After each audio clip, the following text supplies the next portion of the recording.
cucumber. It's been going off. I've had a few of this.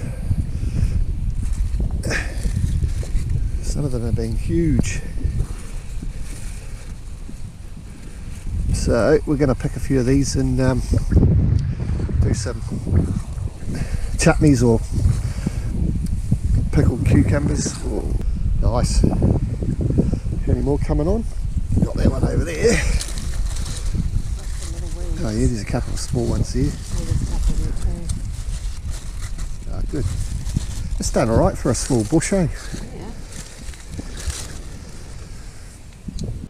So today we're going to make some bread and butter pickles.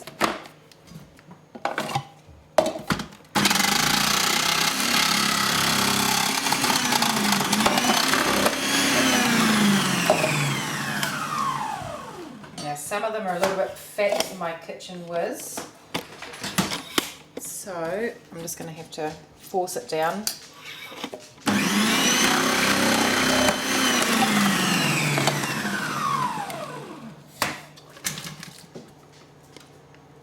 Cucumbers have quite a lot of liquid, which is why you need to soak them in a brine with salt. This recipe actually calls for some ice as well, which I haven't done before, but will be interesting to see how that goes. But so quick and easy.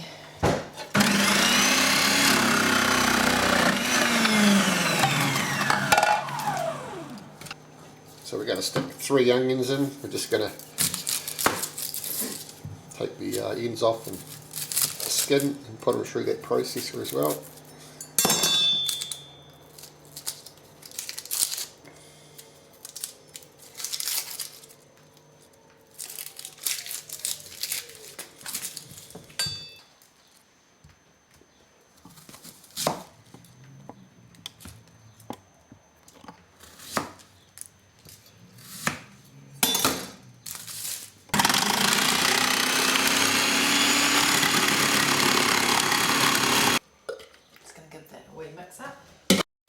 So we need to add about 1/4 cup of, it's meant to be coarse salt, but we don't have any, so I'm quite happy just to use this fine salt. And I'm not really sure exactly why. I'm assuming it's something to do with drawing the moisture out of the onions and the cucumber. We need to add 4 cups of ice.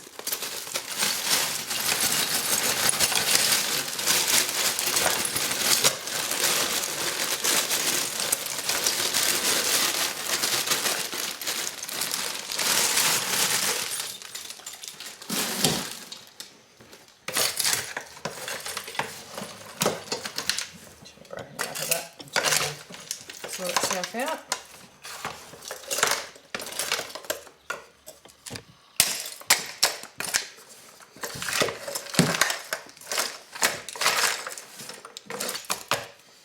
So you want to just add a weight to that, so it is helping to sort of squish that moisture out. So I'm just going to pop a plate on there.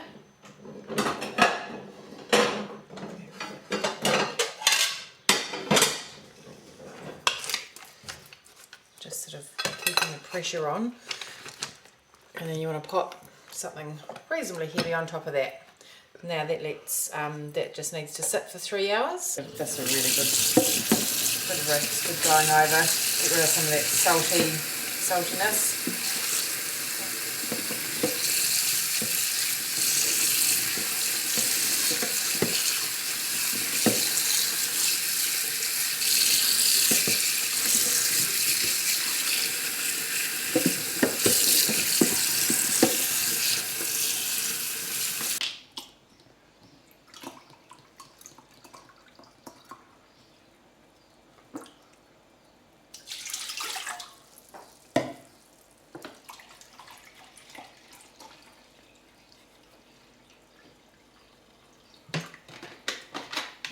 It's just our weight, we haven't used the malt vinegar at all.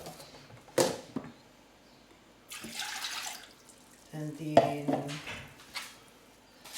some mustard seed,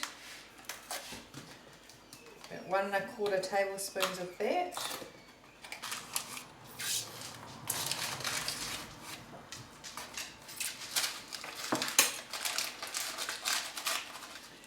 Teaspoon of turmeric.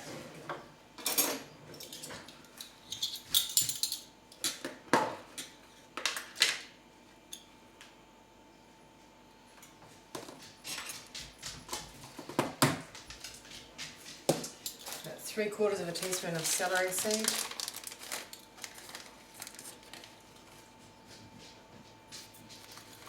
And then we're going to add about 2.5 cups of sugar, give it a stir and bring it to the heat.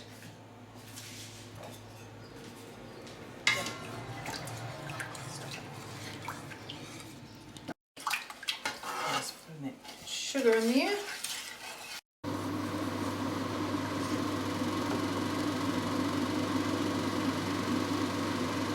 Arrowroot and a little bit of the cool liquid. So what this is going to do is, because the recipe didn't call for a thickening agent, I'm just going to add, after I've warmed up the cucumbers and stuff, I'm just going to add that into the mix. What that's going to do is it's just going to give it a nice sort of thicker result, and because it's arrowroot, it just makes it clear, so it works exactly the same as what corn flour does, but it just makes it nice and clear. It's great for use in mint sauce and that sort of thing. So now we're going to carefully just add the cucumber and onion, and then we want to gently bring this to the boil. No, sorry, bring it to a simmer. We don't want it boiling with the cucumber in it.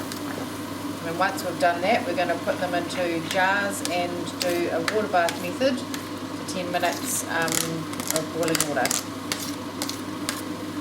We've had our jars sterilising in the dishwasher. So yeah, tried and true way of sterilising them. That's really, really easy.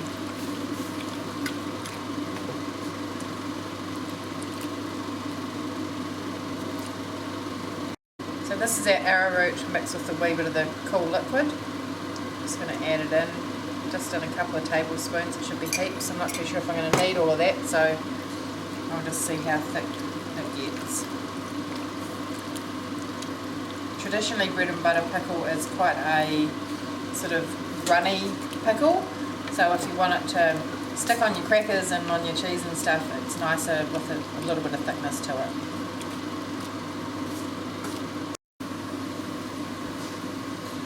So we've just got it up to just a gentle sort of boil, and I'll show you. See how that's nice and clear? It's not all murky like you get with flour or corn flour, and it's got a nice wee sort of thickness to it. It actually tastes really good too. We had a wee try before.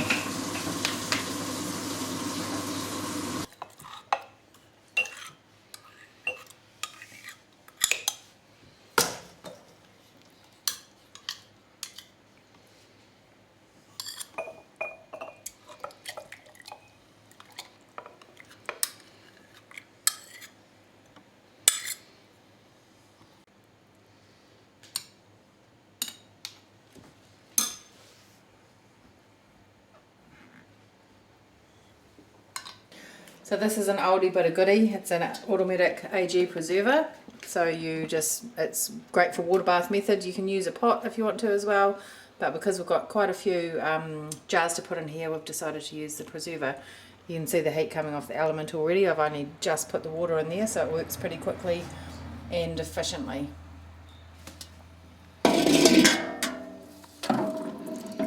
That's what the jars will be sitting on.